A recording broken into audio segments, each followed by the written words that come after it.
السلام علیکم ورحمۃ اللہ وبرکاتہ۔ ہمارے چینل کو سبسکرائب کریں۔ راضی ہے یا ناراض، تو اس کا آسان طریقہ ہے، 3 چیزیں نوٹ کر لیں کہ اگر آپ پر اللہ راضی ہے تو آپ کے اندر نرمی شفقت ہوگی، اخلاق والے ہوں گے۔ اگر آپ میں غصہ زیادہ ہے، جھگڑا کرتے ہیں، گالیاں ہیں، تو سمجھو اللہ ناراض ہے آپ سے، سختی ہے آپ کی نگاہ میں۔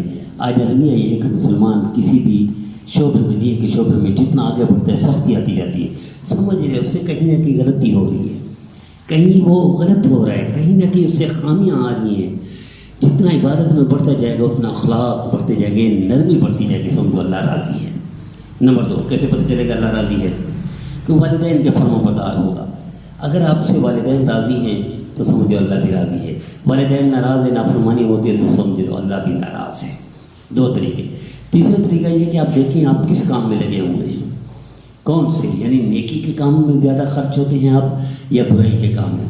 گناہوں کے کام میں خرچ ہوتے ہیں تو سمجھو اللہ ناراض ہے، اور نیکی کے کام میں لگے ہوئے ہیں، کسی بھی دین کے شعبے میں زیادہ لگے ہوئے ہیں تو سمجھو اللہ راضی ہے۔ اللہ نے اس کام میں آپ کو لگائے ہوئے، وہ رضا والے ہیں تو آپ سے اللہ راضی ہے، وہ ناراضگی والے ہیں تو اللہ آپ سے ناراض ہے۔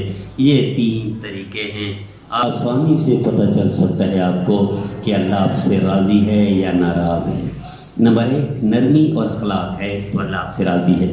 نمبر 2 والدین راضی ہیں تو اللہ بھی راضی ہے۔ نمبر 3 آخری مختصر کہ جس کام میں اللہ نے آپ کو لگایا ہو وہ اللہ کی رضا اور پسندیدہ والے کام میں تو اللہ آپ سے راضی ہے، اور ناراضگی والے کام میں تو اللہ آپ سے ناراض ہے۔ اللہ ہمیں اپنی رضا عطا فرمائے اور راضی والے کاموں میں لگا کے رکھے، اور محفوظ فرمائے اللہ برائیوں سے، گناہوں سے، ناراضگی والے کاموں سے۔